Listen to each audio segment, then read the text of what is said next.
Hey guys, welcome to another day with Zamaleta. My name is Serge. In today's video, I'm going to be servicing my Range Rover Sport. And what I'm going to be doing exactly is replacing the water pump, which is located somewhere over here. And I'm going to record the whole entire service. Mainly, we're going to do a time lapse of removing everything. And if I gotta let you know something, like some kind of little secret or whatever, how to do something, I will let you know. But basically, I will be replacing the radiator and the water pump. If anybody's wondering, the thermostat's right here, and it has been replaced. You could hear a little hiss because it's losing some water where the water pump is.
It looks like water is actually dropping onto the serpentine belt and all around the water pump area. So perhaps I got a busted plastic coolant pipe, which is this one. Definitely a possibility.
guys, this is going to be a video of part 1 of part 2. And the main reason for the part 1 is first to get to this point. That's where the part 1 comes in. So I'm going to have a little time-lapse recording. I do want to go ahead and kind of like walk you through with everything that I have done so far, just in case you guys are wondering, okay?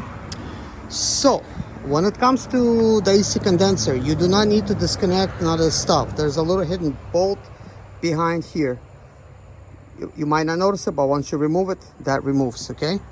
For the pipe in front of it, the little rounded one, same thing. It's got like a little holder that holds it, okay? For some jobs, maybe somebody's gonna be pulling out your fan first, okay? But there is a way of actually removing the fan shroud housing from the radiator itself and just basically tucking it, well, leaving it in place over there, and then just getting the radiator out. There's the radiator, which is the old one. Here we have the new one. I'm going to do some explaining on the new one. So the way that this radiator sits, imagine that it's sitting inside of the engine compartment. This is where you drain the fluid. This is where you remove the lower radiator hose. This is where you remove the upper radiator hose. This is where your lower transmission line cooler, and this is a upper transmission line cooler. So let me show you the locations of those things over here. So here's the upper radiator hose. There's the lower radiator hose. This is for your overflow tank right here. And this is a little breather for the upper radiator piece. Let me show you kind of like where that goes. This little nipple right there. Okay, now for the transmission fluid, that is the lower transmission fluid line. And this, I just tucked it behind here. It's just sort of like kind of hard to see, but that is the upper one. I just want that to be kind of up. It's a good idea to vacuum all that stuff out of here, or use a blower, blow it all out. I did use a bin to drain all of that transmission fluid. Now, this is obviously me showing you how things are done here. Oh yeah, my light is on. Let me go ahead and shut it off.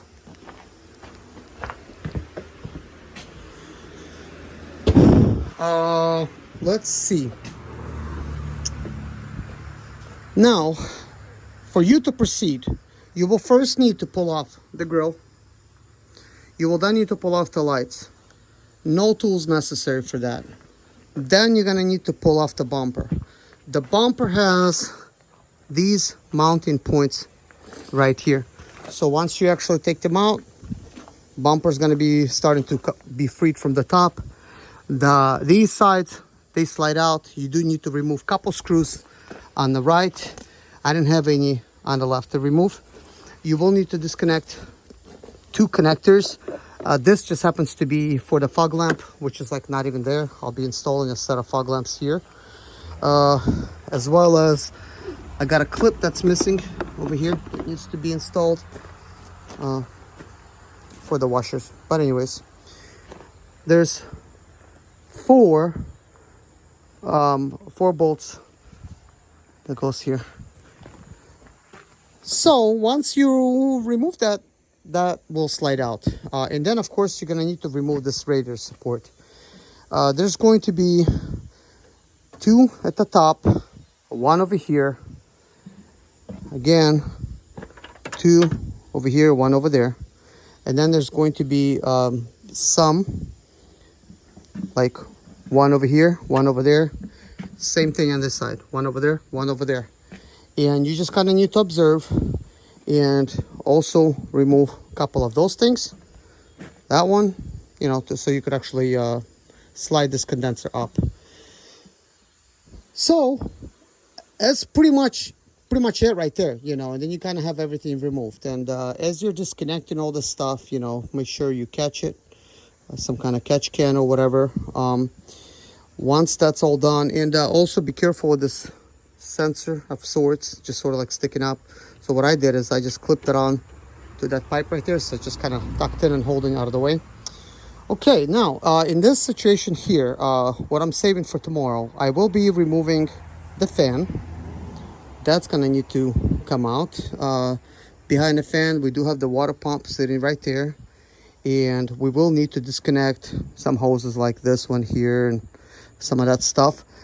Also, I may need to remove this here, the throttle body, and there is an issue here. That pipe appears to me that it's leaking. The water pump may or may not be leaking, but I'll be replacing it because look, I'm already down here. But I noticed there's a leak coming from that. But we may have several leaks.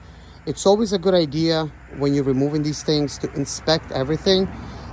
This is why I played a clip in the beginning showing you kind of where some of this fluid is coming from. So I let the engine kind of heat up a little bit, not like overheating obviously, just let it run to where it just gets operating temperature, and then immediately you will notice this started dripping. As a matter of fact, you see that little drip right there, and that's where it's dripping from. So obviously I'm gonna need to buy that, which looks to be like a white pipe. They do have issues. I don't know if there's a crack in there or a seal issue, but we do have a problem there. I did disconnect this electrical, but it just seems like a kind of like no reason to really disconnect it right there. It's a better idea to just disconnect it from here. But what I'm gonna do is, once I actually remove the fan, I'll just tuck it over, you know, put it overside. We really don't have to do too much. But overall, you know, it's not that difficult to do. But this is like 1 to 2 day job if you're just, you know, doing it at home or whatever. If you're in a shop and you have everything, I don't know, maybe like 1 day to do this, maybe less. But I'm not sure how long I've been here. I started working on it pretty late and it hasn't even gotten dark yet, so it hasn't taken too long. But anyways, I'll see you guys in the next video. If you like this, you know, please hit a like and come check out the part 2. Bye-bye.